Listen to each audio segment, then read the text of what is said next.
Alors, j'ai quelque chose de super cool pour toi aujourd'hui, Bernard. Pour tout le monde. Salut et bienvenue sur French Listen, c'est Sandra. Bernard, t'es là? Oh, absolument. Toujours prêt pour parler prononciation, tu me connais. Salut Sandra, salut à tous. Et franchement, là, on va mettre les pieds dans le plat direct, non? Grave, j'ai encore le souvenir de mes débuts. C'était chaotique. Je bégayais sur les R, les on, je me souviens. Je crois que je disais bonjour au lieu de bonjour, enfin bref, le malaise total. Et en fait, c'est ça qui rend la prononciation tellement importante. Genre, si tu veux pas juste ressembler à un robot, tu dois bosser l'oral. Sinon, tu restes bloqué. Mais, oui, et tu sais, j'ai fait subir cette phrase à tous mes potes pendant mes années fac. Ce soir, je vais chez Serge. Là-dedans, t'as les R, les E, un tchash guttural, bref, tout le cocktail impossible. Et sérieux Sandra, juste la répétition de ce genre d'expression. Ça déverrouille tout, tu trouves pas? J'aurais dû enregistrer des compilations de gens qui essaient, c'était du génie, honnêtement. Oh mais attends, tu veux parler des pièges? Les sons nasaux, là, genre un, en? Même aujourd'hui, parfois, je me prends les pieds dedans. Toi aussi, t'as galéré avec ton anglais à l'époque, non? Ah, totalement. J'ai dû, effacer un peu mon accent cockney, tu vois. À la base, c'était pas gagné. Puis je me suis retrouvé dans des cours de théâtre à exagérer tous les sons. Genre je faisais le R français en roulant la langue, ce qui n'a aucun sens. Mais bon, j'ai persévéré. En fait, concrètement, y a pas de magie, faut s'y mettre. Moi, j'ai un vieux truc, c'est juste, je parle toute seule chez moi, tu vois? Même devant le miroir ou... Alors, liste d'astuces express. Écoutez à fond, parler à voix haute, sans honte aucune, et surtout, plutôt travailler des phrases entières que juste des petits mots isolés. C'est vachement plus efficace. Ouais, c'est complètement vrai. D'ailleurs, tester des phrases types, c'est l'idéal. Allez, tu veux t'entraîner avec moi? Répète doucement d'abord, un verre de vin blanc. Ensuite, un peu plus vite. Ensuite, on essaye, j'habite à Paris depuis 20 ans. Et encore plus dur, pour la fluidité. Hier, il faisait très chaud. Celles-là, elles sont parfaites pour bosser les sons difficiles. Puis, le rythme. C'est vraiment ce qui m'a aidé à fluidifier mon français, à force de rabâcher. Tu sais, on débride la bouche. En gros, Le shadowing, aussi, tu connais? Reprendre en direct la voix d'un natif, parole pour parole.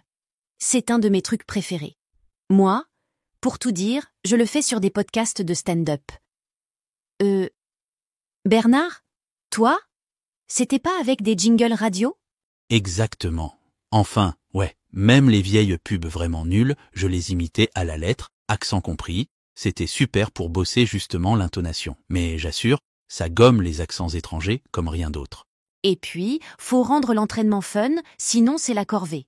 Genre, moi je lis à voix haute les menus de resto devant la glace ou dans le métro.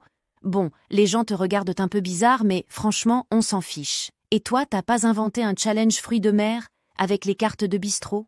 Ah si, je testais les prononciations improbables, genre bulot, prère, ormeau, et je me notais une note sur 10 si j'arrivais à les dire rapidement. Mais on peut vraiment tout transformer en habitude. Tu te passes un texte court chaque matin, tu essayes de le dire plus vite chaque fois, et hop, tu progresses. Et pour prouver, attends, petit défi pour toi Sandra. 3 trains très très longs traversent 33 tunnels trop tortueux. Vas-y, essaye de le dire vite. Ouf, attends, je vais me planter. 3 trains très longs traversent. 33 tunnels, trop... Non mais, Bernard, c'est sadique. Rire.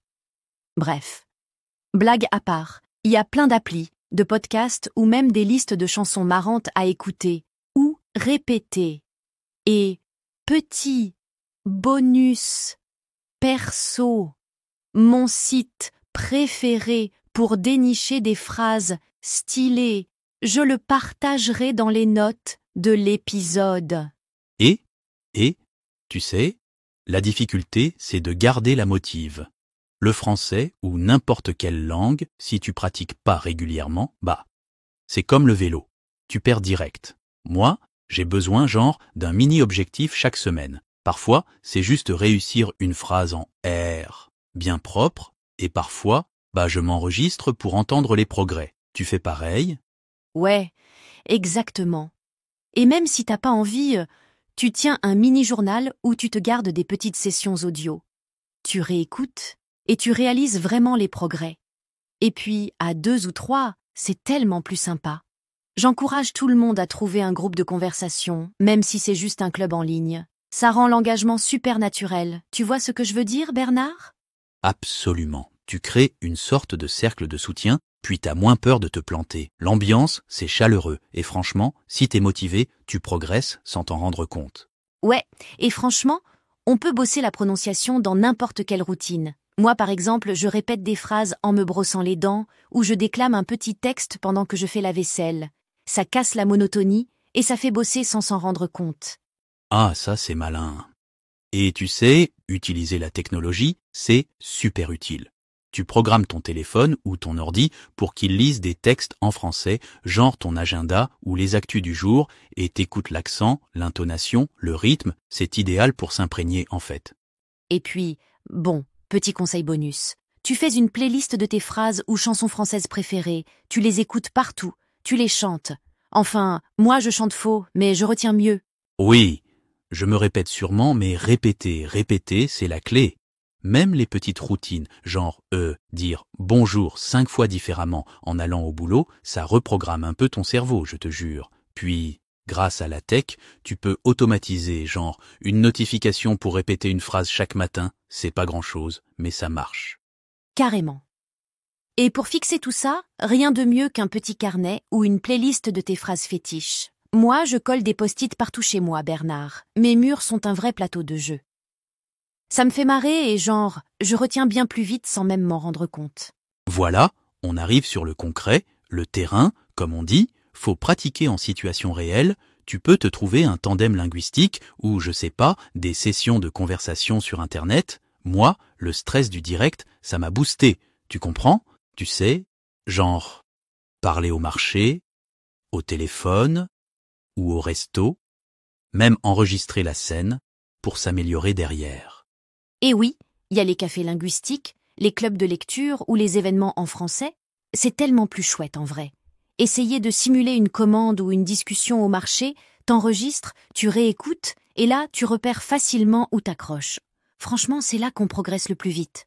Et puis, honnêtement, même si tu bafouilles un peu, ça fait partie du jeu, faut pas se mettre la pression, hein Sandra? Plus tu t'exposes, moins ça fait peur, et plus vite c'est naturel. C'est clair. Bon, je sens qu'on va s'arrêter là, hein? Mais vraiment, continuez d'essayer, même si c'est galère, et pensez à revenir nous écouter sur French Listen. Bernard, à la prochaine? Ah oui, absolument. Merci Sandra, et merci à vous tous d'avoir été avec nous aujourd'hui sur French Listen. On se retrouve très vite, entraînez-vous et amusez-vous. Salut Sandra, à plus. Salut à tous. Salut Regardez Bernard. maintenant la 3e partie de l'épisode qui vous réserve encore plus de conseils utiles et de surprises. Et si vous aimez ce podcast, n'oubliez pas de vous abonner et de cliquer sur j'aime pour nous soutenir. Bienvenue dans À tout à l'heure French pour la suite de Listen. l'épisode. Je suis Sandra. Et aujourd'hui, avec mon complice Bernard, on va plonger dans ce grand thème qu'est la prononciation et la fluidité en français. Salut Bernard, comment tu vas aujourd'hui? Salut Sandra, je vais très bien, merci, et bonjour à tous nos auditeurs. Tu sais, ça me ramène des années en arrière à mes tout premiers pas avec le français. Franchement, j'avais un accent, disons, absolument catastrophique. Je me rappelle avoir confondu mère et mère. Eh bien, tu imagines la tête du serveur quand j'ai demandé à voir la mer pendant mes vacances à Nice, alors que je voulais juste la plage ou la mer, tu vois? Ah oui, ces fameux quiproquos, mais c'est normal. Franchement, la différence de son entre pain et pain aussi, c'est pas évident. Des fois même les natifs écoutent 2 fois pour être sûrs. Le français adore les sons nasaux. Comme vin, vent, vont. Ils sont tous différents. Parfois, j'avoue que j'écoute les touristes dans Paris et je me dis « Bon, courage à eux ». Ouais. Et puis la fameuse histoire des liaisons. Moi, j'ai longtemps, oublié de les faire. Vous avez, ils ont. Et puis, ça change tout. On se sent un peu perdu au début, mais je crois que, d'abord, il faut entraîner son oreille, justement. Parce que, en fait, tu réussis à saisir la différence, genre beau et beau. D'accord? Mauvais exemple, mais on se comprend. Non, mais tu rigoles, mais je crois que beaucoup se plantent. Moi, la première avec des mots comme cou et cou. Bref, des souvenirs de mes premiers cours d'italien reviennent. Le pire, c'est quand tu es convaincu de bien prononcer, alors qu'autour, tout le monde sourit gentiment. Mais bon, c'est là que tout commence, non? Par rater, puis rigoler, puis recommencer. Du coup, Bernard, toi, tu faisais quoi pour justement améliorer ta prononciation? Parce que répéter la même phrase 20 fois, c'est pas toujours un plaisir, on va pas se mentir. Ah bah, moi, je suis un adepte du shadowing. Alors, pour ceux qui connaissaient pas trop, c'est juste, écouter une phrase puis la répéter aussitôt, parfois même en superposant sa voix à celle de la personne d'origine. C'est comme, je sais pas, du karaoké, mais sans la chanson. Je m'enregistrais souvent sur mon téléphone, puis je me repassais la bande. C'est assez gênant les premières fois. Tu sais quoi, j'adore ça aussi. Et j'aime bien tester différents accents, genre « Je voudrais un café, s'il vous plaît ». Elle imite un accent anglais hésitant. Ou alors « Est-ce que vous pouvez répéter ?» Tentative d'accent allemand ultra théâtralisé. Bon, c'est pas toujours crédible, mais ça fait travailler la bouche. C'est génial. Et puis on oublie souvent d'utiliser les outils qu'on a sous la main, genre la caméra de notre smartphone. Ça aide à voir les mouvements de la bouche. Moi, maintenant, dès que je suis en vadrouille, j'essaye de regarder comment les gens articulent. Surtout avec des mots compliqués. Mais enfin, Sandra, t'as pas un truc à nous raconter avec ta passion pour le birdwatching? Tu me connais bien? Quand j'observe les oiseaux au parc près de Bastille, je me surprends parfois à imiter silencieusement les dialogues que j'entends, ou même les annonces du métro. Je mime la bouche, je travaille les « u » et les « ou ». Je dois avoir l'air un peu bizarre, mais c'est ultra efficace pour progresser sans pression. Oui, alors, c'est ça le plus dur, rester motivé. Parce que tu passes par des phases où tu t'en mêles dans tous ces nouveaux sons et tu as juste envie de lâcher l'affaire. Mais, franchement, la clé, selon moi, c'est de se donner le droit à l'erreur, tu vois? De se marrer de ses ratés aussi. En fait, chaque malentendu devient une victoire quand t'y repenses plus tard. Mais ouais, et puis, il faut compter sur les mini-objectifs. Genre, tiens, j'arrive enfin à commander un plat au resto en prononçant bouillabaisse correctement. Ou je comprends les paroles du refrain d'une chanson. C'est clair. Un jour, en cataloguant des coquillages à Nice, ma petite obsession, tu le sais, impossible de prononcer hippocampe correctement. J'ai dû le redemander 3-4 fois au pêcheur. Il s'est bien moqué, mais après, j'ai capté et c'est resté. C'est la régularité qui compte, vraiment. Même si c'est 10 minutes par jour. Exactement. Et puis des progrès, on n'en voit jamais au jour le jour. Mais après 3 semaines, tu te relis ou t'écoutes et tu réalises « Ah tiens, c'est plus naturel, ça glisse mieux ». Alors, côté pratique, je trouve que les applis mobiles sont dingues maintenant. T'as des exercices, des corrections spontanées. J'ai même des amis qui font 5 minutes par jour sur leur trajet en métro. Et franchement, ça devient vite une routine. Genre, tu fais ton Duolingo, Babel ou autre, hop, t'as ton feedback direct. Ouais, tu peux même créer ta propre mini-communauté avec les clubs de conversation. Ça met un peu la pression positive.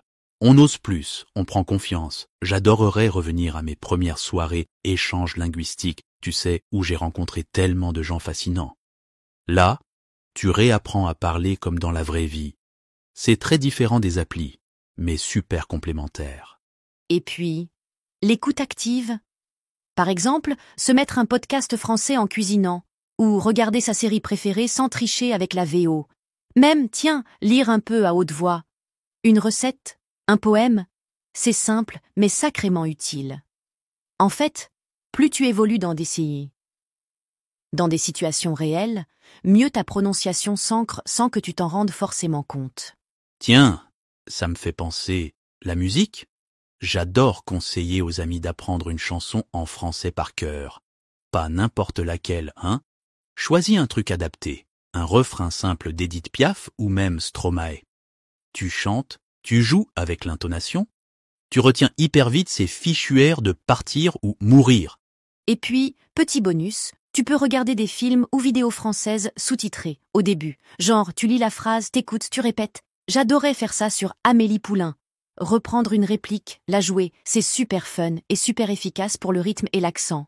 C'est vrai, et t'enregistres des extraits, ouais, même ton karaoké maison, tu te réécoutes.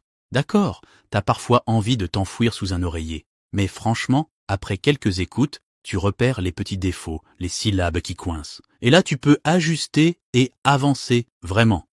J'avoue, en plus, chanter par-dessus la musique, ça met de la bonne humeur. Et tu retiens sans même t'en rendre compte l'intonation. Ce que j'adore, c'est quand tu dois vraiment utiliser ton français sur le terrain. Genre, atelier, café linguistique, soirée-jeu, tu dois trouver tes mots, articuler. C'est là où la prononciation devient naturelle, parce que le stress te pousse à t'appliquer. Ouais, et simuler des petites scènes du quotidien, c'est top. Tu joues au serveur et au client avec un ou une pote, tu demandes des directions, tu testes, tu te trompes, mais tu progresses. J'ai commencé comme ça, dans ma coloc à Paris. Et si tu pousses le vice, tu t'enregistres pendant ces jeux de rôle, tu réécoutes, et mine de rien, en 2 semaines, tu entends déjà tes progrès. C'est un genre de journal vocal. Perso, ça m'aide à repérer mes tics de prononciation bizarres. Je dis toujours, c'est pathologique. Ah, mais c'est ce qui fait ton charme, voyons. J'ai mon lot de tics aussi, tu sais, genre l'accent qui ressort dès que je suis stressé. Bref, faut s'en amuser. Bon, si on résume, pratiquer souvent, c'est la clé. Vraiment s'appuyer sur les applis interactives, tu mesures tes progrès en direct, surtout si tu fais des exercices ciblés, ça te corrige sur la prononciation mot à mot. Et les échanges linguistiques, club de conversation, ça, tu le bosses en vrai avec du feedback, des conseils. C'est là que ta confiance explose et que tu te rends compte que, tiens, les autres font aussi des erreurs et ça dédramatise tout l'apprentissage. Et surtout, écouter, s'immerger dans l'audio au quotidien, podcast comme le nôtre, séries, même lire à haute voix. Plus ton oreille capte les rythmes du français, plus ta fluidité s'améliore sans effort. Un peu tous les jours, même 5 minutes. Voilà, et je crois que c'est déjà la fin pour aujourd'hui, non ? Et oui, on espère que nos petits trucs vont motiver Partez tous pas ceux qui encore. bossent leur français. Regardez maintenant la deuxième partie de l'épisode, elle vous réserve encore plein de conseils utiles et de surprises. Et si ce podcast vous a plu, pensez à vous, s'il vous plaît, abonner et à cliquer sur j'aime pour nous Bienvenue soutenir. pour cette À nouvelle tout de suite dans la exploration. suite de l'épisode. Aujourd'hui, on aborde un sujet qui, je pense, parle à beaucoup d'entre nous apprenant du français. Ah oui, beaucoup. Oui, on connaît ça. On se débrouille, pas mal à l'écrit, on a le vocabulaire, on maîtrise la grammaire, mais voilà, dès qu'il faut parler. Hop, ça coince. Exactement. On cherche ces mots, on bute sur certains sons, bref, on sent qu'on manque de fluidité, d'assurance. C'est une frustration, oui, très très répandue. Et c'est assez normal en fait. Parler une langue, ce n'est pas juste appliquer des règles de grammaire à voix haute, quoi. C'est vraiment tout un art. Et justement, aujourd'hui, on a pas mal creusé, on a regardé différentes ressources pour trouver des pistes concrètes. D'accord. On a regardé des articles de blogs spécialisés, des sites comme livefrench.net, Français avec Pierre, Français authentique aussi, Feel Good French, Les Sherpas, et puis des vidéos YouTube très pratiques. Je pense à celle de Liam Borchard ou Le Français by Alex. Pas mal de choses. Un bon panel. Et l'objectif de cette plongée, c'est quoi exactement ? L'idée, c'est vraiment d'extraire de tout ça les pépites, les conseils qui reviennent, les exercices qui semblent vraiment efficaces. Les trucs utiles, quoi. C'est ça, pour aider à parler un français plus clair, plus naturel, et surtout se sentir plus à l'aise quand on parle. D'accord. Et d'ailleurs, pourquoi on se focalise autant là-dessus ? La prononciation, l'élocution, est-ce que c'est si important au final ? C'est une excellente question, parce que souvent on pense d'abord grammaire, vocabulaire. Oui. Mais comme le dit très bien livefrench.net, par exemple, une prononciation claire, c'est quand même la base pour être compris facilement. On peut avoir une grammaire impeccable, mais si la personne en face doit faire un effort constant pour déchiffrer, la communication devient vite fatigante, difficile. Oui, je vois.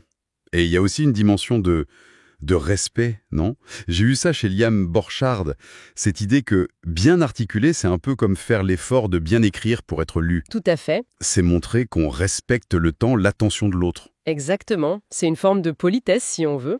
Et puis, il ne faut pas oublier l'aspect psychologique. Ça, c'est très important. Ah oui. Plusieurs sources, Français avec Pierre, Liam Borchardt aussi, insistent sur ce cercle vicieux. On manque de confiance, on a peur de faire des fautes, peur du jugement. Du coup, on se bloque, on n'ose plus parler. Et évidemment, moins on parle, moins on progresse. Et moins on a confiance. Et voilà, la boucle est bouclée. Donc, travailler son élocution, sa prononciation, c'est aussi un moyen de casser ce cercle et de regagner confiance en soi. Donc si je comprends bien, l'idée c'est pas forcément de chercher à gommer complètement son accent d'origine, que beaucoup trouvent plutôt charmant d'ailleurs. Ah non, absolument pas. L'objectif premier, et ça, livefrench.net comme Français authentique, ils insistent beaucoup là-dessus, c'est vraiment la clarté, l'intelligibilité. D'accord. Il faut être compris. Un accent, ça fait partie de l'identité, c'est une richesse, tant qu'il ne devient pas une barrière à la communication, quoi. Bien compris. Alors, pour avancer, il faut d'abord identifier où sont les difficultés, j'imagine. Des sources comme Français avec Pierre pointent des erreurs assez fréquentes chez les apprenants. C'est quoi ces zones de friction typiques? Oui, il y a quelques grands classiques, on va dire. Souvent, c'est lié à des sons ou à des règles qui n'existent pas forcément dans la langue maternelle de l'apprenant. Logique. Une chose qui revient très souvent, c'est la gestion des lettres finales. En français, beaucoup de consonnes à la fin des mots sont muettes. Le S, le T, très souvent. Pensez à un mot, lit, petit, on ne les entend pas. Alors, il y a cette petite règle mnémotechnique qu'on entend parfois, lucifère, pour dire que L, C, F, R serait prononcé. Ah oui, je l'ai entendu celle-là. Mais en réalité, elle a tellement d'exceptions que c'est plus une vague indication qu'une règle fiable. Par exemple, le R. On le prononce souvent, oui, mère, par, mais il devient muet dans tous les verbes en ER à l'infinitif, parler, manger, ou dans les mots en IE, papier, premier. Ah oui, les fameuses lettres muettes. C'est un vrai casse-tête au début, hein. Et il y a aussi le E, non? Ce E français qui semble avoir plusieurs personnalités. C'est exactement ça. Il y a le E en fin de mot qui est souvent muet, comme dans table, riche, élève. Celui-là, faut pas le prononcer. D'accord. Et puis, il y a le E des petits mots comme le, je, me, de, ce, qui a ce son un peu neutre, le choix, comme on dit. Le fameux choix. Voilà. Et le piège, c'est que si on le prononce mal, ou si on le prononce comme un « et » ou un « et », on peut créer des confusions importantes. Le, c'est pas les, le. Je, c'est pas j'ai. Crucial, oui. Et pour ajouter à la complexité, dans la conversation courante, rapide, ce « il est souvent avalé et l'idée, on dit « je sais pas » plutôt que « je ne sais pas ». D'accord. Autre point sensible souvent mentionné, les voyelles nasales. Ce fameux son en, on, un. Ah oui, les nasales. Le piège typique, c'est de vouloir prononcer le N ou le M qui suit la voyelle, comme on le ferait dans des mots comme bonne ou femme. Or, pour des mots comme bon, vin, temps, brin, il faut que l'air passe aussi par le nez pendant qu'on émet la voyelle, mais sans articuler la consonne nasale N ou M. C'est la voyelle elle-même qui est teintée nasalisée. On dit bon, pas bonne. C'est une gymnastique particulière pour le nez et la bouche, ça. C'est ça. Sauf, bien sûr, attention quand il y a une liaison avec une voyelle qui suit. Là, on entend le ne. Un bon ami, on dit bien un bon ami. Ah, les liaisons, encore une subtilité. Et un dernier point peut-être, souvent cité comme difficile, la différence entre le son I, comme dans vie, et le son U, comme dans vu. Oui, c'est un défi pour beaucoup d'apprenants parce que ce son U, I, il n'existe pas dans énormément de langues. La différence, elle se joue vraiment au niveau de la position des lèvres. Comment ça? Pour le I, les lèvres sont étirées, comme quand on sourit. Vi, li, cri. Pour le U, il faut garder la langue presque au même endroit que pour le I, mais avancer et arrondir les lèvres comme si on voulait siffler ou dire ou. Vu, lu, cru. C'est vraiment un coup à prendre, une tension musculaire différente. Li, lu. Oui, je sens la différence. Ok, ça donne déjà une bonne idée des points techniques à surveiller de près. Alors, maintenant qu'on a repéré un peu ces zones de difficulté, comment on fait pour construire des bases solides, pour améliorer tout ça? Par où on commence? Quasiment toutes les sources qu'on a consultées sont d'accord sur un point fondamental. Tout commence par l'oreille. L'oreille. Oui. Livefrench.med et Français Authentique le disent très clairement. On ne peut pas espérer reproduire correctement un son si on ne le perçoit pas distinctement d'abord. Donc, la première étape, c'est d'entraîner son écoute. Entraîner son oreille, comment on fait ça, concrètement? Juste écouter la radio en boucle? Ça peut aider, bien sûr, mais il faut viser une écoute active. C'est ça le mot-clé. Utiliser des supports variés, c'est une bonne chose, des films, des séries, des chansons, et bien sûr, les podcasts, c'est excellent pour ça. Feel Good French, par exemple, souligne l'avantage des podcasts qui proposent une transcription. Ça permet de lire en même temps qu'on écoute, de faire le lien entre l'écrit et l'oral. Ah oui, c'est pratique ça. Et puis, Français Authentique suggère aussi des exercices plus ciblés, comme travailler sur ce qu'on appelle les paires minimales. Les paires minimales. Ce sont des paires de mots qui ne diffèrent que par un seul son. Par exemple, poisson et poison, ou rue et roue, dessus et dessous. Travailler à distinguer ces paires, ça force l'oreille à devenir plus fine, à capter les nuances subtiles entre les sons proches. D'accord. Donc, écouter attentivement, activement, c'est la première étape cruciale. Et après, j'imagine, il faut bien se lancer et parler. Absolument. L'écoute, c'est nécessaire, mais ça ne suffit pas. Français avec Pierre, il insiste beaucoup là-dessus, il faut pratiquer tous les jours, même un petit peu. Quelques minutes, mais tous les jours. Il faut que la machine se mette en route régulièrement. La régularité. C'est la clé. Et livefrench.net ajoute une idée intéressante, celle d'imiter activement les locuteurs natifs. Pas seulement répéter les mots, mais essayer de copier leur prononciation, et même observer comment ils bougent la bouche, la langue. Vraiment essayer de reproduire le geste articulatoire. Imiter. Comme un acteur presque. Mais pour bien imiter, il faut aussi être conscient de ce qu'on fait soi-même, j'imagine. De ses propres habitudes, de ses propres erreurs. Tout à fait, c'est le troisième pilier essentiel, la prise de conscience et l'analyse de sa propre production. LifeFrench TV parle d'identifier les écarts entre sa propre prononciation et celle qu'on cherche à attendre. Français avec Pierre, lui, met l'accent sur l'importance d'analyser ces erreurs récurrentes pour pouvoir les cibler spécifiquement. Et pour faire ça, il y a un outil qui revient sans arrêt dans les recommandations, chez Français Authentique, chez les Sherpas, c'est de s'enregistrer. Ah, s'enregistrer. Le fameux exercice. C'est souvent un peu difficile au début, non? On n'aime pas toujours entendre sa voix. C'est vrai, c'est vrai. Ça demande de dépasser une certaine gêne, une appréhension, mais franchement, c'est un outil incroyablement puissant. Ça permet de prendre du recul, d'entendre objectivement ce qui fonctionne bien et ce qui coince un peu, sans le filtre de notre perception quand on parle. C'est comme un miroir auditif, en fait. Très, très utile. Je vois.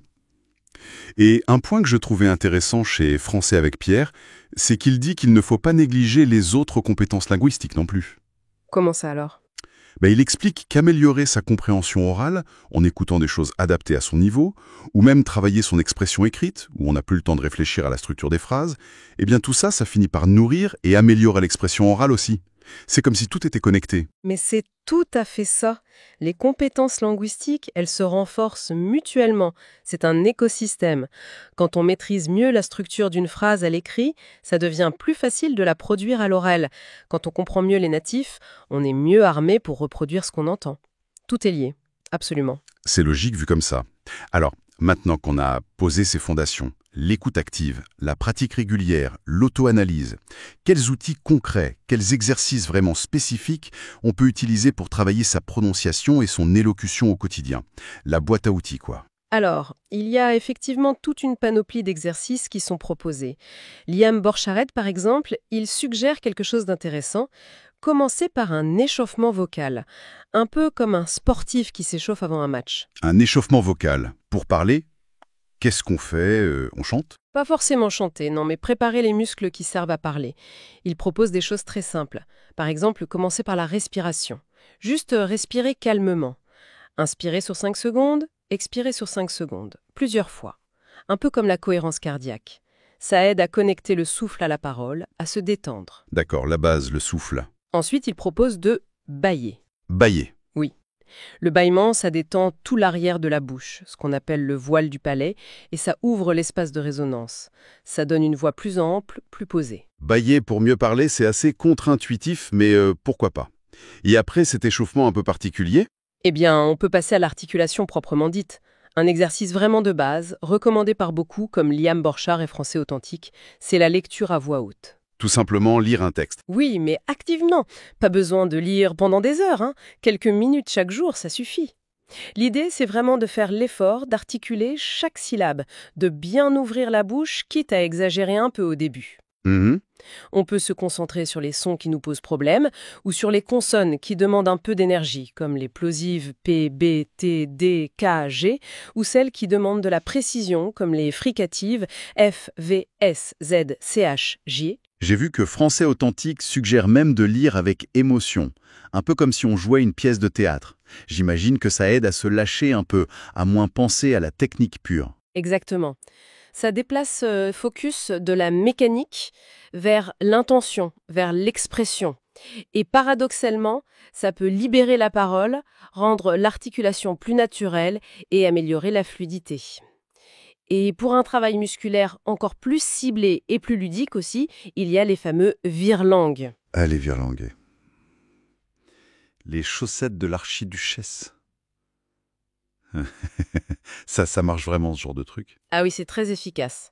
C'est un excellent moyen d'entraîner les muscles de la bouche, des lèvres, de la langue, et de travailler très spécifiquement des sons ou des successions de sons qui sont difficiles en français. Liam Borchard, Français Authentique, les Sherpas, ils en parlent tous. D'accord. L'astuce, c'est de ne pas chercher la vitesse au début. Il faut commencer très lentement, en articulant chaque son à fond. On peut même le faire devant un miroir pour bien voir le mouvement des lèvres de la langue. Le miroir, bon conseil. Premier, c'est la précision. La vitesse, ça viendra après. Un exemple classique pour les sons ch, ch et s, s. Un chasseur sachant chasser sans son chien est un bon chasseur. Essayez juste de le dire lentement, distinctement. Tente lentement. Un chasseur, sachant, chasseur. Ouais, effectivement, ça demande une vraie concentration sur l'articulation.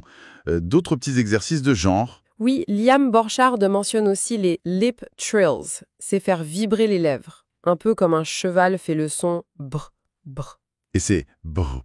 Ah ouais. C'est tout bête, c'est même amusant, ça détend les lèvres et ça connecte bien le souffle et l'articulation. Et puis, Français Authentique propose de faire des sortes de gammes de sons. Par exemple, pour travailler le fameux R français, qui est souvent difficile, on peut répéter des séries ra, ré, ri, ro, rou, puis ran, ren, ri, ron, rune. Ça cible et ça renforce les muscles spécifiques nécessaires pour ce son. D'accord. Ça, c'est vraiment pour sculpter les sons, pour l'articulation. Mais quid de la fluidité, du rythme naturel de la phrase française? Comment on peut travailler ça? Parce que parler, c'est pas juste enchaîner des sons parfaits. C'est une excellente remarque. Pour ça, il y a une technique très puissante, souvent recommandée, notamment par Français Authentique, c'est le shadowing. Le shadowing, l'ombre en quelque sorte. C'est exactement ça. L'idée, c'est d'écouter un locuteur natif via un enregistrement audio, une vidéo, et de répéter ce qu'il dit quasiment en même temps que lui, avec juste un tout petit décalage, comme si on était son ombre vocale. Ah oui, ça doit être intense, cela. C'est intense, oui, ça demande de la concentration, mais c'est extrêmement efficace parce qu'on n'essaie pas seulement de copier les mots, mais surtout l'intonation, le rythme, les pauses, la musique de la phrase. On intègre vraiment la prosodie de la langue. C'est encore mieux si on a la transcription sous les yeux pour pouvoir suivre plus facilement. Ça a l'air exigeant, mais intéressant. Est-ce qu'il y a une approche peut-être un peu plus accessible pour commencer? Oui. Une variation plus simple, c'est le listen and repeat, écouter et répéter. C'est moins simultané que le shadowing, on écoute une phrase ou un court segment, on met pause et on répète en essayant de copier au mieux. Le français by Alex, par exemple, a une vidéo basée là-dessus, où on suit une petite histoire et on répète des phrases naturelles, utiles, en contexte.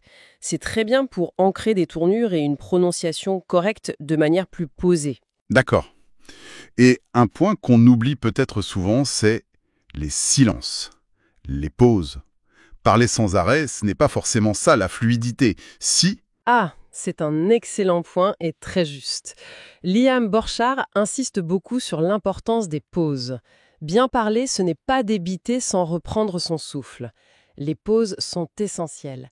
Elles donnent le temps à l'auditeur de digérer l'information et elles permettent au locuteur de respirer, bien sûr, mais aussi d'organiser sa pensée, de marquer les idées importantes. Comment on travaille ça, les pauses? Il propose un exercice tout simple. Prendre un texte et le lire à voix haute en s'obligeant à faire une pause marquée, disons de 3 secondes, à chaque point. Juste pour prendre conscience de l'importance du silence et apprendre à l'utiliser consciemment à bon escient. Ça rend le discours beaucoup plus clair, plus structuré et finalement plus agréable à écouter. C'est fou comme tous ces petits éléments s'imbriquent. L'articulation, le rythme, les pauses. Pour mettre tout ça en musique, justement, comment on peut utiliser au mieux les ressources qui existent? On a parlé des podcasts avec transcription tout à l'heure. Oui, et Feel Good French propose une méthode assez structurée en 5 étapes pour vraiment les exploiter à fond. D'abord, écouter une fois sans le texte, pour la compréhension globale. Ensuite, réécouter avec la transcription. Puis, troisième étape, repérer et noter le vocabulaire, les expressions intéressantes. Quatrième étape, lire des passages à voix haute en essayant d'imiter la prononciation, peut-être même faire du shadowing sur certaines phrases. Et enfin, réécouter une dernière fois sans le texte pour mesurer les progrès en compréhension. C'est très complet comme approche. Ça demande un peu d'investissement, mais ça a l'air efficace. Oui, mais au-delà de tous ces outils qu'on peut utiliser en solo, il y a un point que Français avec Pierre rappelle et qui est crucial. C'est l'importance de l'interaction. Ah oui, parler avec des gens. Exactement. Trouver des partenaires de conversation via des applications, des groupes de discussion, prendre des cours avec un professeur. Rien ne remplace la pratique en situation réelle pour tester ce qu'on a appris, pour recevoir du feedback et pour continuer à progresser. C'est indispensable. C'est vrai. Mais tout ça, tous ces exercices, cette pratique, ça demande quand même un certain état d'esprit. On peut avoir la meilleure boîte à outils du monde si on n'ose pas ouvrir la bouche. Vous mettez le doigt sur l'élément peut-être le plus important, le mental. La confiance en soi, c'est absolument fondamental. Français avec Pierre parle de la stratégie des petits pas, les baby steps. Commencer petit. Voilà, ne pas se mettre une pression énorme tout de suite. Commencer dans un environnement où on se sent en sécurité. S'enregistrer tout seul, c'est un premier pas pour s'habituer à sa voix. Ensuite, parler avec des amis, de la famille, des gens bienveillants qui ne vont pas juger. Trouver un enseignant qui soit encourageant, positif, qui mette l'accent sur les progrès plutôt que sur les erreurs. C'est aussi très très important pour ne pas se décourager. Et il faut être patient, j'imagine. Ça ne vient pas du jour au lendemain, tout ça. Oh non, la patience et la régularité, ce sont vraiment les maîtres mots. C'est un message qu'on retrouve très fort chez livefrench.net, chez les Sherpas aussi. Il vaut mieux pratiquer 10 ou 15 minutes tous les jours que de faire une grosse session d'1 heure une fois par semaine. C'est la constance qui paie sur le long terme. Il faut accepter que l'amélioration prenne du temps, que ce soit un processus graduel. Et peut-être aussi dédramatiser un peu l'objectif. Ne pas viser une espèce de perfection inaccessible dès le départ. Exactement. C'est crucial de revenir à l'essentiel. L'objectif premier, c'est d'être compris. C'est ce que rappellent très justement livefrench.net et Français Authentique. La clarté avant la perfection. Vouloir avoir l'accent parfait sans aucune erreur si tant est que ça existe, c'est un idéal souvent lointain et surtout pas forcément nécessaire pour communiquer efficacement et agréablement avec les autres. Et puis, essayez d'y trouver du plaisir, non? On a parlé des virelangues, de la lecture théâtrale. Si l'apprentissage devient une corvée, on risque de ne pas tenir la distance. Mais tout à fait. Le jeu, l'aspect ludique, c'est un moteur extrêmement puissant pour l'apprentissage. Rendre la pratique amusante, que ce soit avec les virelangues, en chantant, en jouant des petits sketchs, c'est une excellente stratégie pour maintenir la motivation sur la durée. C'est essentiel. Bon, si on essaye de synthétiser un peu les grands messages clés qui ressortent de toutes ces sources qu'on a explorées, je retiens peut-être 4 points principaux. Voyons voir. D'abord, développer son oreille et sa conscience. Écouter activement, s'analyser, s'enregistrer. Ensuite, pratiquer activement, régulièrement et de manière variée avec des exercices ciblés sur l'articulation, le rythme, etc. Troisièmement, la patience et la persévérance. Accepter que ça prend du temps, viser la régularité plutôt que l'intensité ponctuelle. Et enfin, cultiver la confiance en soi et se focaliser sur la communication, sur l'intelligibilité, plutôt que sur une perfection absolue et peut-être intimidante. Ça vous semble juste? C'est une excellente synthèse, oui. Ces 4 piliers, la conscience, la pratique, la régularité et puis l'état d'esprit, la confiance, ils forment vraiment un tout. Travailler sur l'un a des effets positifs sur les autres. C'est une approche globale, en fait, pour améliorer son aisance et sa clarté à l'oral. Parfait. Alors, pour finir, peut-être une petite piste de réflexion, une question pour aller un peu plus loin. On a beaucoup parlé de prononcer correctement les sons, les mots, mais je me demande dans quelle mesure est-ce que s'intéresser de plus près au rythme spécifique du français, à son intonation, à sa mélodie, des choses qu'on touche avec le shadowing ou le travail sur les pauses, dans quelle mesure est-ce que ça pourrait ouvrir la porte non seulement à une meilleure compréhension mutuelle, mais aussi peut-être à une connexion plus profonde avec la langue elle-même et avec la culture francophone? C'est une question passionnante pour ouvrir en haie. Effectivement, on parle là de ce que les linguistes appellent la prosodie. C'est tout ce qui concerne le rythme, l'accentuation, l'intonation, la musique de la phrase. Et vous avez raison, aller au-delà de la simple correction des sons pour commencer à maîtriser cette musique-là, c'est peut-être là que se joue le passage d'une communication qui est juste efficace, fonctionnelle, à une expression qui devient vraiment plus riche, plus nuancée, capable de transmettre des émotions, des intentions fines, une certaine couleur. C'est un terrain de jeu formidable pour ceux qui veulent non seulement parler français, mais vraiment, habiter la langue. C'est une exploration qui promet d'être très enrichissante, oui.